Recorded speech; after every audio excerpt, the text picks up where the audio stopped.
अस्सलाम वालेकुम दोस्तों। उम्मीद करता हूँ आप सब लोग खैरियत से होंगे। आज मैं अपने चैनल के ऊपर एक न्यू सीरीज़ शुरू शुरू करने जा रहा हूँ, जिसमें मैं आपको step by step MSC Adams View जो है वो सिखाऊँगा। मैं जो है एमएससी एडम्स व्यू 2016 से यूज़ कर रहा हूँ और इस जो अगर आप ये सॉलिडवर्क्स ये जो एमएससी एडम्स व्यू है, इसका कोर्स आप कंप्लीट कर लेंगे, आप इसके एक्सपर्ट हो जाएँगे। तो फिर इसको आप एज़ ए अर्निंग सोर्स भी यूज़ कर सकते हैं। मैं इसकी फ्रीलांसिंग सर्विसेज प्रोवाइड कर रहा हूँ और हर महीने जो है मैं इसके प्रोजेक्ट्स करता हूँ और मैं एक अच्छी खासी अमाउंट जो है वो इससे मैं अर्न करता हूँ। तो अगर आप मेरे इस कोर्स को ज्वाइन करेंगे और एमएससी एडम्स व्यू को सीखेंगे, तो मैं फिर स्टेप बाय स्टेप आपको बताऊंगा कि किस तरीके से आप इसको अपनी रिसर्च के अंदर यूज़ कर सकते हैं और किस तरीके से आप इसको एक एज ए अर्निंग सोर्स के तौर पर भी यूज़ कर सकते हैं। अगर आप फाइवर पे जाएंगे और वहाँ पे जाके आप सर्च करेंगे एमएससी एडम्स व्यू की सर्विसेज के बारे में, तो आप देखेंगे आपको वहाँ पे इसके एक्सपर्ट जो हैं वो नहीं मिलेंगे। ठीक हो गया, इसके एक्सपर्ट जो है ना बहुत कम हैं। तो जिस चीज़ के एक्सपर्ट्स कम होंगे उसमें आपका जो है उसमें अपना कैरियर डेवलप करने में आपको आसानी होती है। ठीक हो गया, चलें जी हम स्टार्ट करते हैं आज अपना पहला लेक्चर। सबसे पहले तो आपने इसको जो है एडम्स व्यू को अपने सॉफ्टवेयर अपने सिस्टम के अंदर जो है वो इंस्टॉल कर लेना है। जब आप इंस्टॉल कर लेंगे तो इसका जो आइकन है वो आपके डेस्कटॉप के ऊपर क्रिएट हो जाएगा। अगर ये डेस्कटॉप के ऊपर शो नहीं हो रहा, तो दूसरा जो तरीका है वो आप सर्च बार में चले जाएँ और यहाँ पे जाके अगर आप एडम्स व्यू लिखेंगे तो ये आपको यहाँ से भी मिल जाएगा। सिंपल आप यहाँ पे क्लिक करेंगे, इधर से भी ओपन हो जाएगा, या जो है आप इसके ऊपर डबल क्लिक करें तो ये यहाँ से भी ओपन हो जाएगा। ठीक हो गया जी, हम अपने सॉफ्टवेयर का वेट करते हैं जैसे ही ओपन होता है। अच्छा जी, जैसे ही ये ओपन होगा, ये फर्स्ट इसकी जो इंटरफ़ेस आएगी वो ये वाली आती है, जिसको वेलकम टू एडम्स लिखा हुआ आ जाता है। अब इसके ऊपर आपके पास जो हैं वो ये 3 ऑप्शन आते हैं। ठीक हो गया, इनको स्टेप बाय स्टेप देखते हैं। सबसे पहले तो ये वाला देख लें, एग्ज़िट है। कि सिंपल अगर आपने अपने इस सॉफ्टवेयर को क्लोज़ करना है, आप इसको बंद करना चाहते हैं, तो सिंपल एग्ज़िट पे क्लिक कर दें। अब पीछे रह जाते हैं हमारे पास 2 ऑप्शन, एक है न्यू मॉडल क्रिएशन। इसमें आप क्या कर सकते हैं, ये आपको अलाउ करता है कि आप एक नया डाटा सेट, एक मॉडल जो है वो अपने सिस्टम के अंदर क्रिएट करें। ठीक हो गया, वो तो आप ये वाला ऑप्शन यूज़ करेंगे।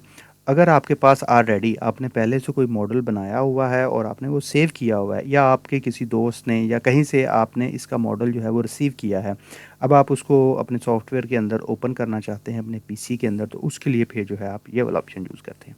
सबसे पहले हम देखते हैं जी, न्यू न्यू मॉडल हम किस जब क्रिएट करते हैं तो उसके लिए हमें क्या करना पड़ता है। सबसे पहले तो हम यहाँ पे जाते हैं और क्लिक करते हैं। जैसे ही हम यहाँ पे क्लिक करते हैं, हमारे पास ये क्रिएट न्यू मॉडल की विंडो खुल जाती है। अब यहाँ पे देखें तो इसमें हमारे पास जो सबसे पहला ऑप्शन आता है वो आता है मॉडल का नेम। तो यहाँ पे आप कोई भी स्पेसिफिक नेम जो है अपने मॉडल को दे सकते हैं। ठीक हो गया, इसको लेट्स सपोज के मैं कहता हूँ कि ये मास, और इसको मैं कह देता हूँ जी स्प्रिंग सिस्टम है। कोई भी मॉडल का नेम जो है वो आप दे सकते हैं। उसके बाद आगे चले जाएँ तो ये ग्रेविटी है, बाय डिफ़ॉल्ट जो है ये माइनस वाई डायरेक्शन में है। जब आप यहाँ पे आएँगे तो ये देखें, ये इसका एक्सिस को शो कर रहा है। ये वाई पॉजिटिव हो गया, ये एक्स पॉजिटिव हो गया, तो माइनस वाई इसका मतलब है कि ग्रेविटी जो है वो डाउनवर्ड रिएक्ट कर रही है। ठीक हो गया। उसके बाद जो है अगर हम इसके अंदर जाएँ तो हमारे पास नो ग्रेविटी का, कि अगर हमने कोई ऐसा मॉडल तैयार किया है जिसमें ग्रेविटी का कोई ताल्लुक नहीं है या हम उसको डील नहीं करना चाह रहे, तो फिर हम यहाँ से सिंपली नो ग्रेविटी जो है वो सिलेक्ट कर सकते हैं। ठीक हो गया। और अगर आपको ग्रेविटी जो है वो आपके सिस्टम के अंदर मॉडल के अंदर इन्वॉल्व है, उसका कोई लिंक है, तो फिर आप यहाँ से उसको कर सकते हैं। अच्छा, इसकी ये जो डायरेक्शन है ये चेंज भी हो सकती है, वो आने वाली वीडियोस के अंदर मैं आपको बताऊंगा कि ये चेंज जो है वो आपने किस तरह से करनी है। ठीक हो गया।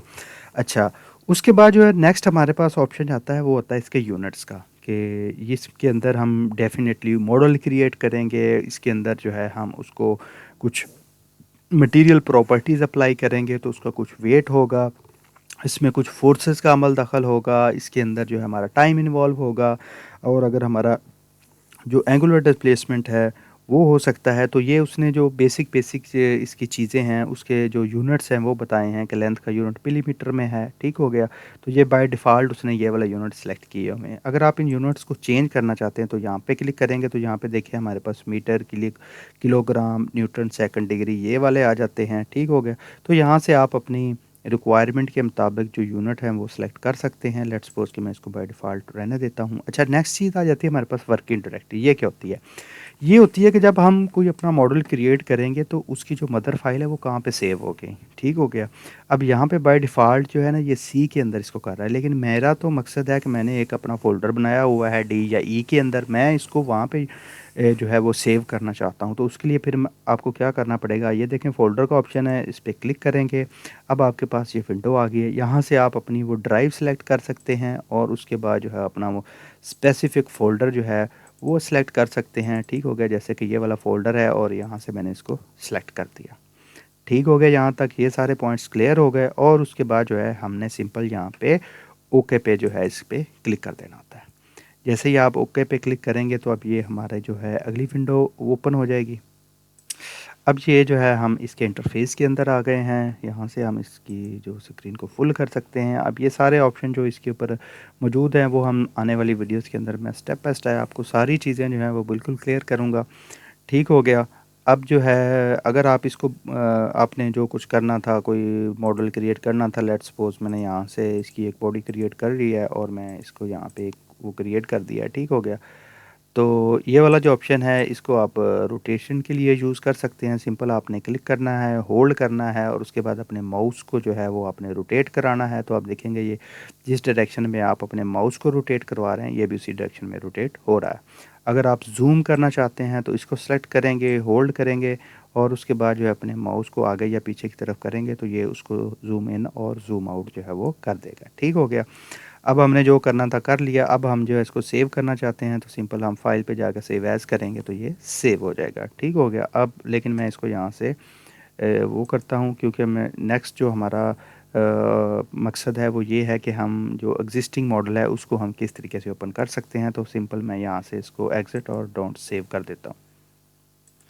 ठीक हो गया, मैं इसको दोबारा जो है वो ओपन करता हूँ, यहाँ से डबल क्लिक करके मैंने इसको ओपन किया है, ठीक हो गया। अब हम इसका जो नेक्स्ट ऑप्शन है कि अगर हमारे पास कोई मॉडल ऑलरेडी मौजूद है तो उसको हम किस तरीके से ओपन कर सकते हैं वो देखते हैं, ठीक हो गया। अब हम देखते हैं जी एग्जिस्टिंग मॉडल के ऊपर सिंपल हमने यहाँ पे क्लिक करना है। अब यहाँ पे हमारे पास दो ऑप्शन आ जाते हैं, एक आ जाता है वर्किंग डायरेक्टरी का और एक आ जाता है फाइल नेम का। सिंपल हमने करना है कि हम इसको चेक करेंगे, ये क्या कह रहा है कि use file directory as a working directory. इसका मकसद क्या हुआ कि अगर आप इसको चेक कर देते हो तो फिर आपको यहाँ से वर्किंग डायरेक्टरी सेलेक्ट करने की ज़रूरत नहीं है। सिंपल जो वाली फ़ाइल आप ओपन करेंगे ये उसको ही बाय डिफ़ॉल्ट इसकी वर्किंग डायरेक्टरी बना देगा, ठीक हो गया। लेट्स सपोज़ कि मैं यहाँ पे जाता हूँ, यहाँ पे क्लिक करता हूँ और उसके बाद जो है आप फ़ोल्डर का पाथ स्पेसिफ़ाई करेंगे, ठीक हो गया। जिस तरीके से मैंने ये न्यू फ़ोल्डर के अंदर एडम्स व्यू में यहाँ पे जो है ये अपने मॉडल बना के रखे हुए हैं तो सिंपल मैं यहाँ पे वो अपना मॉडल सेलेक्ट करता हूँ। अच्छा, यहाँ पे अगर आप देखेंगे तो ये इस तरीके से जब कौन-कौन सी फ़ाइल्स को ओपन कर सकता है ये, या तो एडीएम की फ़ाइल होगी उसको ओपन करेगा या सीएमडी फ़ाइल टाइप होगी उसको ओपन करेगा, .py पाइथन की फ़ाइल भी इसके अंदर जो है आप इस तरीके से डायरेक्ट रन करा सकते हैं। और .pin, ये .pin जो फ़ाइल होती है ये इसकी बाय डिफ़ॉल्ट या मदर आप कह लें फ़ाइल होती है कि जब भी आप कोई मॉडल क्रिएट करते हैं और फाइल टाइप सेलेक्ट नहीं करते उसको सेव करते हुए तो बाय डिफ़ॉल्ट जो है ये उसको पिन के अंदर जो है वो सेव करता है, ठीक हो गया। अब यहाँ से आपने इसको सेलेक्ट करना है, उसके बाद आपने ओपन पे आ जाना है। अब ये देखिए जब मैंने यहाँ पे चेक किया हुआ था तो इसने वर्किंग डायरेक्टरी भी खुद ही सिलेक्ट कर ली और उसके बाद आपने सिंपल ओके पे क्लिक कर देना है। जैसे ही आप ओके पे क्लिक करेंगे तो ये जो है हमारा जो मॉडल है वो यहाँ पे शो होने लग गया है। यहाँ से हम इसको ज़ूम इन ज़ूम आउट कर सकते हैं, ठीक हो गया। अब अगर आप देखें तो ये जो है ये वायर फ्रेम के अंदर है, इसको हम वायर फ्रेम बोलते हैं, ये सॉलिड नहीं है, ठीक हो गया। ये सॉलिड नहीं है, ये वायर फ्रेम में है। तो अब हम अगर इसको सॉलिड करना चाहते हैं तो यहाँ पे अगर आप आएँगे बॉटम में तो ये आपको एक आइकन नज़र आ रहा होगा, सिंपल आपने इसके ऊपर क्लिक करना है तो ये अब आपको सॉलिड में वो दिखा रहा है, ठीक हो गया।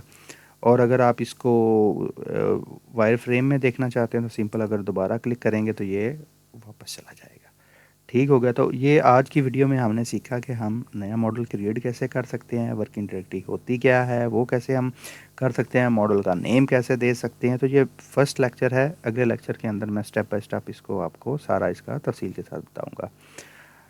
उम्मीद करता हूँ आपको ये वीडियो पसंद आ जाएगी।